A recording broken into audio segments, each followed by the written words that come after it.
سڵاوتان لێ بێبینەرانی خۆشەویستی تەلەڤیزیۆنی کۆمەڵا، جارێکی تر هاتوونەتەوە خزمەتتان بۆ پێشکەشکردنی ئەڵلقەیەکی تر لە بەرنامەی ئاسۆی بەرابەری. جنایەتە ناموسیەکان جۆرێکن لە توندوتیژی لە دژی ژنان کە هیچ سنوور و جێگە و ڕێگەیەک ناناسێت. جنایەت یان قەتڵی ناموسی بە توندوتیژی زۆرتر کوشتنی ژنانی بنەماڵە بەدەستی پیاوەکانی خزم و کەسی خۆیان دەوترێت. ئەم ژنانە بە تاوانی پەڵەدارکردنی شەرافەتی بنەماڵی خۆیان سزا دەدرێن. ئەم بابەتە خاڵی جۆراوجۆری وەکو خۆپاراستن لە بەشودانی زۆرە ملێ، بوونە قوربانی دەستدرێژیەکی جنسی، وەرگرتنی تەلاق تەنانەت لە کەسێکی نەشیا و زنا یان پەیوەندی جنسی لەگەڵ کەسێک کە هاوسەری نییە و زۆر چتی تر لە خۆی دەگرێتەوە. بۆەوەی کە کەسێ ببێتە قوربانی جنایەتە ناموسی تەنها ئەوەی بەسە لە گومانی لێ بکرێت کە ئابڕووی بنەماڵی بردووە. ئەم جۆرە شەک و گومانانە تەنها سەرچاوەگرتووی هەست و تێگەیشتنی پیاوانەیە تا ڕاستی و حەقیقەت. لەژێر سێبەری زیاتر لە 42 ساڵ دەسەڵاتدارەتی نەگریستی کۆماری ئیسلامی ئێراندا بەداخەوە ئەم ڕاستیە سابت کراوە کە کوشتنی ژنان بە بیانووی ناموس بەشێکی گیانەکراوەی توندوتیژی دەوڵەت، ئاین و یاوسالاری لە دژی ژنانە. بینەرانی ئازیز، ئێمە بۆ تاوتێکردنی ئەم بابەتە میوانداری هاوڕێبەیانی زەندی عۆزوی حیزبی کۆمۆنیستی ئێرانی کە لە ڕێگای ئسکایپەوە میوانی بەرنامەکەمانە. فەرموون بۆ بینینی ئەم بەرنامەیە.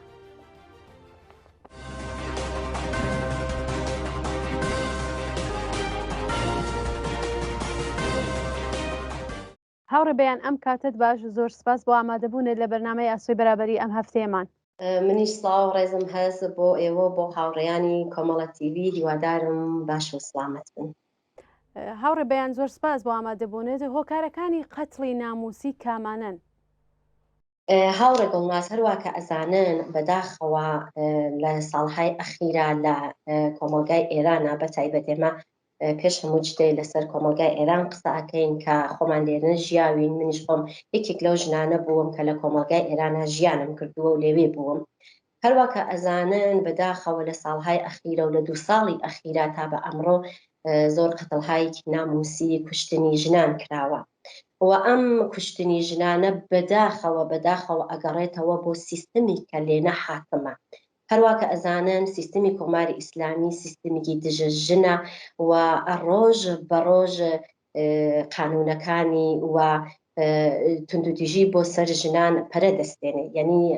تەبقە ئەو سیستەمە کە حاکمە لەوێ. و هەروە ئەکەزانن ئەگەر ئێمە باس لە ئاماری خۆکوشتنی ژنان کەین بەڕاستی ئێمە نابێ پشت بۆ ئامارە ببەستین، یعنی بێژین ئەو ئامارە کە هەیە ئامارێکی دقیقان. ئەگەر ئەو ئامارانیشە بڵاو ئەکرێتەوە بە دڵنیاییەوە ئەو ئامارانە لەلایەن کەسانێکە و کە مدافعی حقوقی ژنانن و یا مدافعی حقوقی بەشەرن بڵاو ئەکرێتەوە. ئەگەر ئێمە بە وردی چاو بکەین و تواشا بکەین ئامارەکان هەمیشە سەرەوەی ئەوەسە کە ئێمە ئەیبینین. هەروە کە ئەزانن کۆماری ئیسلامی هەمیشە ژنانی وەکو کۆیلەی پیاوان سیر کردووە و هەر ئەمە باعث بووە کە ئەوەڵەن پیاوان خۆیان قوربانی یەکەمن، جا ژنان ئەبن بە قوربانی دووم. یعنی پیاوان بۆ ئەوە هەمیشە کۆشاون کە ژنان ژێردەستەی خۆیان سیرکەن، ژنان هەمیشە بۆ ماڵەوە ڕاو بنن، هەمیشە لە کونجی ماڵەوە بن و فقط وەکو کۆیلە چاوی لێ بکەن. و هەروەها کە ئاگاداریشن بە کۆمەکی ئەم ڕستانە گەلە کە ئەمڕۆ هەست لە دنیای مەجازیە و بە هێمەتی ئەو ڕێکخراوانە مەدافعانی حقوقی ژنان و ئەوانەیە کە لە بوارەکانی مافەکانی ژنانە کار ئەکەن، خۆشبەختانە ئێمڕۆوە ژنان وەکو ساڵهای پێشوو نەماون. ژنان ڕۆژ بە ڕۆژ ئاگاه ئەوونەوە لە حەق و حقوقی خۆیان، بۆیە ئەوە بووە بە باعث ئەوەی کە پیاوان ئەوانانیانە نەسەن ژنێک کە داوای حەق و حقوقی خۆی ئەکا ئەو پیاوە پێ قبول ناکرێت، چون لە ناو سیستمێکا گەورە بووە کە سیستمەکە دژە ژنە. بۆیە ئەتوانین بێژین ئاماری کوشتنی ژنان بەشێکی ئەگەڕێتەوە بۆ سەحی ئاگاهی ژنان کە ڕۆژ بە ڕۆژ خەریکە ئەچێتە سەرەوە و بەشێکیشی بەداخەوە ئەگەڕێتەوە بۆ ئەوە کە هێشتا ئێمە دەبێ لەو بارە فرەتر کارکەین و تێبکۆشین بۆ ئەوەی کە توندوتیژی دژ بە ژنان نەمێنێ و هەر توندوتیژێکیش کە ئەبینین بێدەنگ نەبین لەو بوارەدا. بەڵێ هاوڕێ بەیان نەخشی بنەماڵە لەما چییە؟ دەور و نەخشی خانەوادە بێژین چییە بە باوەڕی ئێوە؟ نەخشی خانەوادە بەڕاستی خانەوادە دەبێت نەقشێکی مؤثری لە ناو ژیانی کچەکانیان ئەبێ بە تایبەت یا بۆ ژن. بەداخەوە ئێمە زۆر شاهد بووین لە خانەوادەکانە کە حمایەتی کچەکانیان ناکەن. مەسەڵەن بۆ نمونە کچێک کە هەر بە مناڵی تێتە دنیا ئەوەندە سەرکوتی ئەکەن هیچ مافێکی پێ نیشان نادەن، بەڵام بۆ کوڕەکانیان وانین بەداخەوە ڕۆژ بە ڕۆژ ئەو کچە سەرکوت ئەکەن و ئەو کچە وەختێکان گەورە ئەبێ و دەسوپای خۆی یا ئەناسێ یا گەورە ئەبێ لەو فاصلە گەرەکی هەست ژیانی هاو بەش پێک بێنێ، یعنی گەرەکی هەست لە خانەوادەکەی دوورۆ بکەفێتەوە و بۆ دەربازبوون لەو معزەڵات و مشکڵاتی خانەوادەیە پەنا بواتە زندگی هاوبەش. بەڵام کاتێکە ئەڕێتە ناو زندگی هاوبەشی یعنی ژیانی هاوبەشی بەداخەوە لە چاڵاوێک دەرچێت بە قەوڵە معروف ئەکەفێتە ناو چاڵاوێکی گەورە، یعنی چایەکی گەورە و ئەمە باعث ئەبێ کە لە نێوانی خراوتر هەڵبژێرێت. وەختێکان ئەڕواتە ماڵی هاوسەرەکەی بەداخەوە هاوسەرەکەی لە مقابڵی ئەوەی کە سیر ئەکا کە خانەوادەکەی چۆنن، خانەوادەکەی چۆن بن هاوسەرەکەیشی دقیقاً هەر بۆ شێوە لەگەڵ یا ڕەفتار و بەرخورد ئەکا و ڕۆژ بە ڕۆژ بۆ کونجی ماڵە و بۆ ئەوەی کە لە ماڵەوە بێت سەرکوتی ئەکات بێ ئەمریکا کەسێ بێ بپرسێتەوە لێ ئەرێ تۆ کی تۆ لە چه خانەوادەی کاتی. مەسەڵەن بۆ نمونە ئێستا من حەزەکەم لە ژیانی کە خۆم قەبلنتیا بووم و لە ئێران نبینیومە و ئێستاش تحقیقم کردووە زۆر لە بنەماڵەکان حمایەتی کچەکانیان ناکەن. مەسەڵەن بۆ نمونە کچێکە ئەتۆرێ ئەڕواتە و ماڵی باوکەکەیشی بەداخەوە حمایەتی ناکەن و کچەکە مەجبور ئەبێ دووبارە بڕواتەوە بۆ لای هاوسەرەکەی. یعنی لەم نێوانە ئەو کچە ئەبێ بە تۆپێکی فوتباڵ لەو ناوە ئەم پاسێکی لێ ئەدا ئەیش پاسێکی لێ ئەدا و بنەماڵەکان بەداخەوە خۆیان زۆر مقەسرن. ئەلبەتە ناگفتن نەمانەت کە ئێمە زۆر لە خانەوادەکانمان یە ئینسانهایەکی ڕادیکاڵ بوون و حمایەتی کچەکانیان کردگا و هەمیشە پاڵپشتی کچەکانیان بوون، بەڵام بەداخەوە زۆر لە خانەوادەکان ئەو کارگەلە ناکەن و ئەوڵین عامڵێک کە باعث ئەبێ کە کچەکان هەر بە مناڵیەوە ئێعتماد بنەفسی خۆیان لەدەست بدەن ئەگەڕێتەوە ئەوەڕا بۆ خانەوادەکە. دوای ئەوە وەختێکان ئەڕێتە ناوژیانی هاوبەشە و بەداخەوە هاوسەرەکەیشی هەر بۆ شێوە توندوتیژی بەرامبەر ئەکرێ و ناتوانێت لە خۆی دفاعکە و ئەبێ بە باعیس ئەوەی کە سکوت اختیارکە و ڕۆژ بە ڕۆژ ئەو توندوتیژیە بەرامبەری زۆرتر بێتەوە و بەداخەوە هەروە کە ئەیبینی نەسڵ بە نەسڵمان ئەم توندوتیژیە هەر بەردەوامە. بۆیە بنەماڵە دەبێ ئاگاه بێ لە ژیانی مناڵەکانیانە بە تایبەت کچەکانیانە. بەڵێ هاوڕێ بەیان دەور و نەخشی دەوڵەت بۆ نمونە لە کۆماری ئیسلامی دەور و نەخشی دەوڵەت چییە لەسەر ئەوەی کە قەتڵی ناموسیەکان زۆر ئەبنەوە ئاین ئیسلام ئەمانە باسی بۆمان بکەن. زۆر سپاس. هەروە کە ئەزانین کۆماری ئیسلامی خۆی سیستمێکە پڕ لە گەندەڵیە، سیستمێکە دژە ژنە، سیستمێکە کە ژن ئەکا بە کۆیلا، سیستمێکە کە هەمیشە ژنانی وەکو هەرتا بە قۆڵم معروفێژێ وەکو جنسی دوم تواشا کردیە، هەمیشە بەهای داگە بە پیاوان ژنانی بە هەرتا وەکو زەعیفە تواشا کردووە. بۆیە وەختێکان سیستمێک لە ژێردا سیستمێکە گەندەڵا و سیستمێکە دژە مرۆڤایەتیە، بێگومان هەر بۆ جۆرێشە دژی ئینسانەکانیشە. کۆماری ئیسلامیش بۆ ژنان هەروای کردووە، یعنی بەداخەوە سیستمی کۆماری ئیسلامی لە تەک سیستمی قەزاییەکەیە بە یەکەو کار ئەکەن و ئەمە بووەسە عامڵێکی گەورەی یعنی بۆ ناو جامعە، یعنی مؤزڵێکی گەورەی دروست کردووە. ئێستا ئەگەر چاو لە سیستمی قەزاییەکەی جمهوری ئیسلامی بکەین، مەسەڵەن حەقی پاسپۆرت، حەقی سەفەر، کارکردن، انتخاب، حەقی تەلاق، حەقی ئەوەی کە ژنێکە بتوانێ ڕاحەت بۆ خۆی تەسمیم بگری یان ژیان بکە. ئێستا تۆ حەزانەتی منداڵەکەی دقیقاً حەزانەتی مناڵەکان ئەمانە کارێکی کردووە کە بە ئەوە نمونەهایەکی کە ئێمە ئەیبینین. حەقی سەختی جنین دقیقاً ئەگەر بیستوێتان بەداخەوە لە نهمانی پێشووە، ئێستا حەزەکەم کۆتا و مختصر لەسەر ئەویشە قسە بکەم، حدود نهمانێک لەمەوە پێش لە ناو سیستمی کۆماری ئیسلامیە مادێک تەسویب بووە کە بەداخەوە مادەیەکە کە سەقتی جنین ئەگەر دایکێ بیەوێت مناڵەکەی، ئێستا کە هەروە ئەزانین لە کەسێک کە حامڵە ئەبێت مناڵەکەی دەبێت بە لە ئەوە ئازمایشاتی ژنێتیکی ئەنجام بدات. باشە ئەو ئازمایشە ژنێتیکیە کە هەرواکە ئەزانین بۆ سڵامەتی دایکە کەس و بۆ سڵامەتی منداڵەکە. باشە قبلەن حدود 15 ساڵ کە ئەو ئەتوانی وەکو دایکێک یا ئازمایشە ئەکریا کە ئەگەر مناڵەکە لە سڵامەتی کامڵ بەرخوردار نییە یا دایکەکە ئەتانی ئەو مناڵە سەقت بکەیت، یعنی ئەو مناڵە لەبار بچێت. بەڵام بەداخەوە ئەم قانونە حدود 9 مانگە تەسویب بووگا و ئەو دایکە ئیجازەی نییە و هەر کەسێ ئەو مناڵە لەبار ببات یعنی سەقتی بکە، یعنی بە حەدێک قانونەکەیان فشەر دەکردگەسەوە کە هیچکە ئیجازێ چنین کارێکی نییە. یعنی ئەوەندە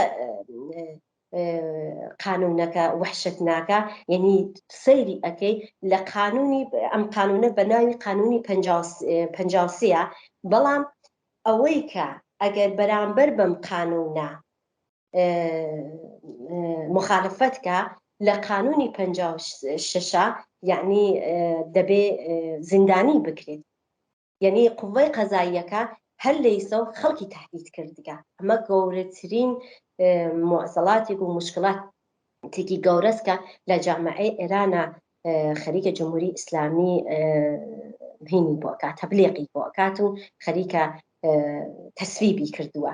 بەداخەوە حەقی حەزانەتەکە دقیقاً هەروە کە خۆت ئشارەت پێ بکرد، بەڵێ لە حەقی حەزانەت مەحرومە، لە حەقی انتخاب، لە هەموو شتێ هەروە کە ئەزانن سیستمەکە ئەو سیستمەسە کە هەمومان ئەیبینین لە ژن کوشتن، لە فەقر، لە فەراکەت، لە فەحشا، هەموو شتێکی لە ناو قانونەکەیە هەیە و بەڕاحەتی خەڵکیش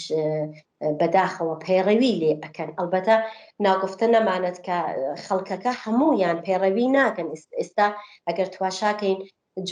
بشهایەکی فعال هەست لە کۆمەلگای ئێرانە بە خۆشحاڵیەوە خەریکن بە ئەو پەڕی دڵسۆزیە و لە ناوە دڵی خەڵکا خەریکن فعالیت ئەکەن و ئەمە دڵخۆشکەرە بەڕاستی بۆ خەڵکی ئێران. و هەروەها کە من حەزەکەم لێرە ئشارەی پێ بکەم، سیستمی پیاو سالاری کە بە هاودەستی بەڕاستی کۆماری ئیسلامی کە پرەی پێسناوە ئەسنرێت لە ئێرانە لە 6 مانگی ئەخیرە، لە 2 ساڵی ئەخیرە لە کوردستان بە تایبەت ئاماری چوونە سەرەوەی ژنان، کوشتنی ژنان چووکە سەرەوە. یعنی بۆ نمونە من اتفاقاً دوێ کە تواشام کرد و پرسیارم کرد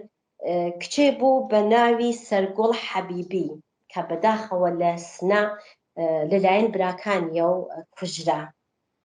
کوژرا سیستمی قەزاییەکە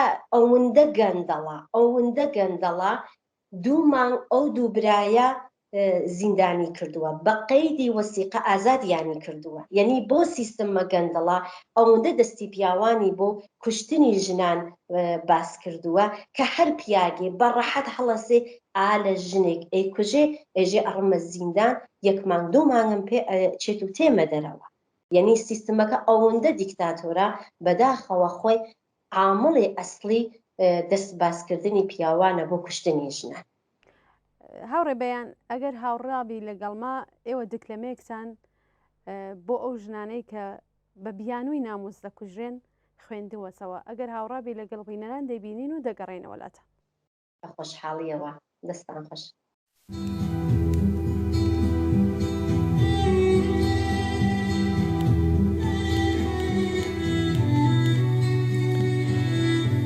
کاتێک شەپۆلی دەریاکان تووڕە ئەبن بەدڵا پڕ لە ئێشەکەی تۆدا ئەڕوانن کاتێک زەوی شەق ئەبات و ئاسمان بەسەر خۆیدا هاوارەکات ئەو کاتەیە دڵی ژنێکی ئەویندار شکاوە کاتێک مەسیەکان هەوڵی خنکاندنی خۆیانەدەن ژنێکی دایک لە بەرناموس کوژراوە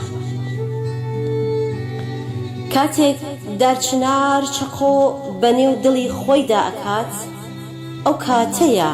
کچە تەمەن خوارەکە بە زۆری مارە بڕاوە شاخەکانیش وەکو من تووڕەن شاخەکانیش وەکو من تووڕەن ئەی ژن کاتێک بای خۆشەویستی دەستی پێکرد لە نێو قژەکانی ئەودا سەفەرەکات ئەی ژن سرمەی چاوی بەهارە ژن ژیانە مهرەبانیە ژن دایکە ئەوینە خۆشەویستیە ژن لەگەڵ خۆرەتاو هەڵدێت وەکو ڕۆمانی عەشق لە پەنای شعرێکی خوێناوی لەبەر بەیانی ئازادیدا لە دایک دەبێت ژن دایکە ئەوینە خۆشەویستیە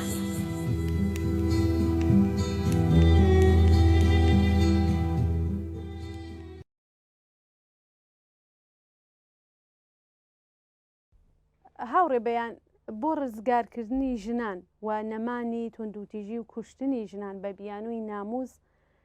دەبێت چی بکرێ پەیامی ئێوە چییە لێرەوە کە بەڕاستی وەکو خۆم وەکو نەسڵی پێشوومان لەژێر زەخت و گوشاردان ئیتر دەبێ ئەو بێدەنگیە بشکنن دەبێت داوای مافو حەق و حقوقی خۆیان کەن دروستە ڕوبەڕوومان یا ڕوبەڕووی ژنان سیستمێکی پڕ لە دیکتاتۆری و پیاسالاریە بەڵام دەبێ بەخاتر نەسلی ئایندەمان دەبێ ئێمە تێبکۆشین هەروە کە ئەزانن